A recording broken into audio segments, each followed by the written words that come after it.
parce qu'il était cet homme de grande foi dont la générosité bienveillante était tout aussi débordante que discrète et respectueuse de l'autre dans son éventuelle faiblesse. Parce qu'il était ce frère dont le rire franc éclairait d'une lumière radieuse et d'une douce humanité ce visage de devoir façonné par le poids des charges et la noblesse des missions. Parce qu'il était ce sage qui osait s'ouvrir au champ grave, mystique et pénétrant du balafon pour y retrouver la profondeur de ses racines et laisser porter son esprit vers la conquête de la Côte d'Ivoire, réunie, qu'il aspirait tant à bâtir, à servir et à faire grandir.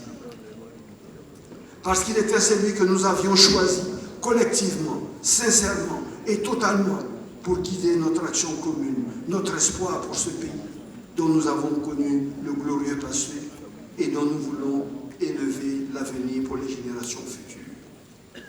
Mesdames et messieurs, je me suis longtemps interrogé sur l'évidence immédiate, naturelle, que nous avions ressentie, nous autres ses compagnons de route, lorsqu'il fallut choisir de le suivre. Je crois qu'Amadou était unique parce qu'il incarnait par-delà sa propre personne une ambition de grandeur et d'unité pour la Côte d'Ivoire. Dépositaire d'un héritage familial de serviteurs de premier pas de la nation, de Péléforo Gon-Koulibaly, il fut évidemment formé pendant plus de 3 longues décennies par l'exigence d'un engagement extraordinaire où il prima l'amour du devoir devant celui du pouvoir, le respect sur l'ambition, l'effort sur le confort. Cette exigence, ce fut celle de son Excellence, Monsieur le Président de la République Alassane Ouattara, lui qui, après avoir tant éprouvé Amadou pour mieux tout lui enseigner, en avait fait son premier collaborateur, conseiller, combattant, confident, son fils d'esprit et de cœur, son successeur, l'homme qui devait parachever l'œuvre, tout en perpétuant les valeurs de primat absolu de la volonté, de la méthode et du travail pour tenter le réel et façonner le destin du pays. Oui, Amadou faisait vivre en lui cette magnifique phrase d'Henri Bergson: « L'avenir n'est pas ce qui va arriver, mais ce que nous allons faire. » Et par la hauteur et la rectitude de son engagement, en partant, il a fait de nous, immédiatement et irrémédiablement, les dépositaires de 2 legs rares, profonds et précieux. Le 8 juillet 2020, il nous a donné son premier legs, son legs patriotique. Oui, il nous a légué une vision claire, simple et forte, donnée à nos vies, donnée à nos fils, une vie meilleure, meilleure que celle de nos pères, dans une nation unie et rayonnante. Il nous a légué un projet structuré et travaillé pendant de longs mois ce projet d'une Côte d'Ivoire solidaire, dont le courage et l'esprit de sacrifice de son Excellence, Monsieur le Président de la République, rendent aujourd'hui l'application possible. Transformer la Côte d'Ivoire au cours de la prochaine décennie, au moins autant, sinon plus, que nous l'avons transformé au cours des 10 dernières années.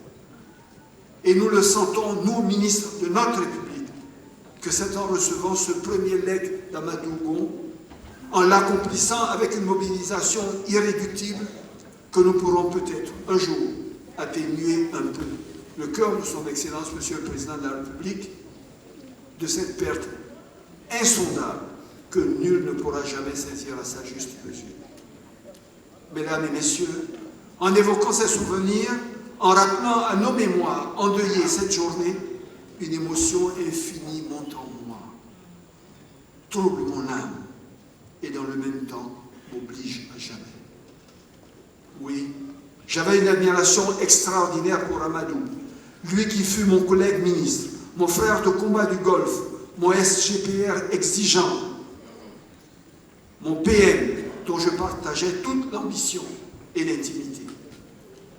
Lui qui était ce champion que je m'étais librement choisi, ce leader que je suivais et aimais, cet esprit avec lequel je dialoguais et progressais. Lui qui devait être mon président.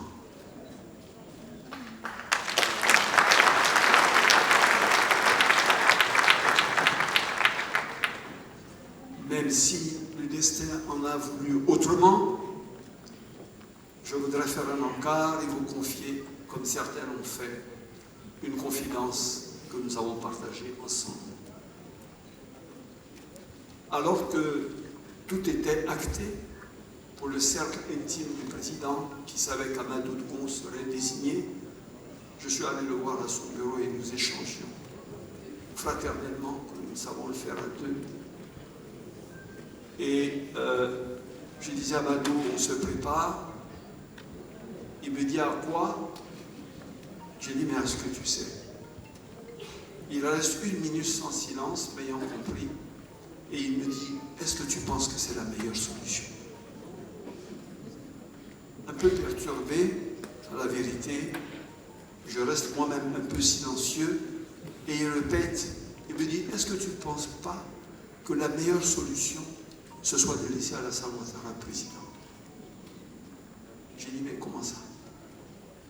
Mais c'est toi, tu ne te sens pas prêt? Il dit, si.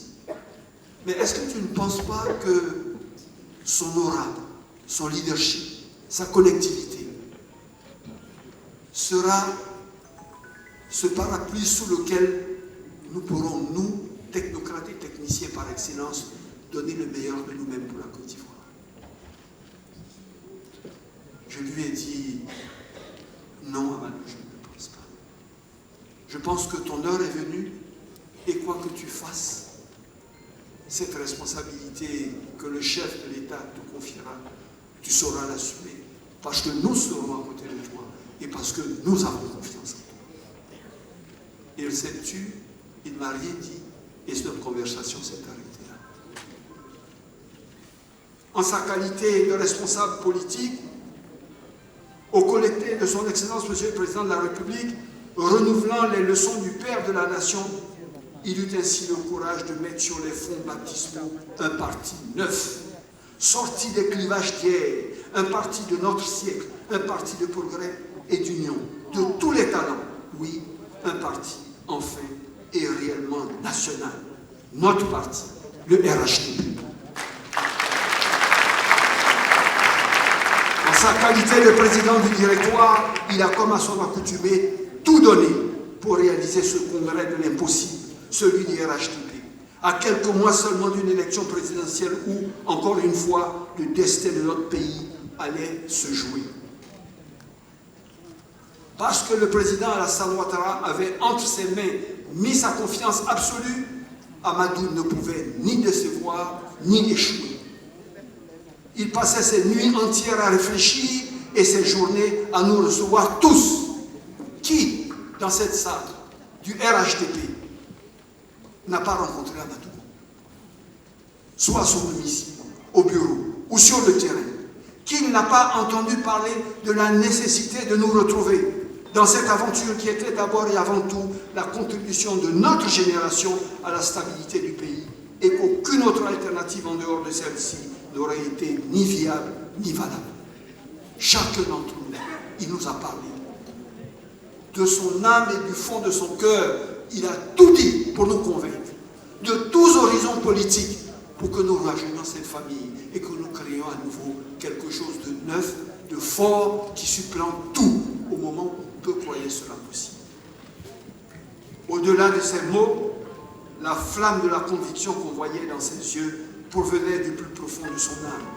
Et jour après jour, il sut rallier tant d'entre nous, y compris les plus indécis. Il sut, conduisant méthodiquement sa démarche, surmonter les suspicions illégitimes les plus sceptiques et s'élever au-dessus des railleries les plus métisants. Les uns de RDR, RHDP, les autres de RHDP non unifiés. Aujourd'hui, en Côte d'Ivoire et par le monde, on ne parle que de RHDP. Un RHDP, vivant, le parti le mieux structuré, le mieux géré, le plus uni, le mieux implanté. Ce n'est pas l'exécutif qui un RHDP tout court pour relever la Côte d'Ivoire. Aujourd'hui, après ces élections présidentielles, après ces élections législatives qui donnent au RHDP une majorité si confortable, le débat est clos. Le débat est clos. Amadou a encore, une fois de plus, gagné son combat. Et la Côte d'Ivoire est à nouveau sous la houlette et grâce aux actes politiques du président Alassane Ouattara, un pays apaisé, respecté, admiré, auquel tous prédisent un avenir radieux. Merci. Oui, Amadou, aux côtés de son Excellence le Président de la République, le RHDP, c'est aussi ta grande œuvre. Et c'est pour cette raison que jusqu'à notre dernier souffle, nous lutterons pour que ce RHDP soit toujours plus uni, toujours plus fort, pour que toute ton énergie n'ait pas été donnée en vain. Et pour que la Côte d'Ivoire s'inscrive à jamais dans la paix et la stabilité. À cet instant précis, un an jour pour jour après que tu sois parti, quand je jette un regard dans cette salle, j'ai pour toi un sentiment de fierté insondable. Nous ne te décevrons pas. Nous ne te décevrons pas, ni toi, ni le président Alassane Ouattara, et nous ne décevrons pas la Côte d'Ivoire. Mesdames et messieurs, la vision et le combat politique d'Amadou n'avaient qu'un seul but, l'accomplissement d'un rêve, le rêve d'une Côte d'Ivoire heureuse. Ce rêve, c'est le don d'Amadou. Il nous contemple, nous veille, nous porte. Ce rêve, c'est notre trésor, notre chemin, notre destin. Ce rêve, c'est celui d'une nation unie et en paix.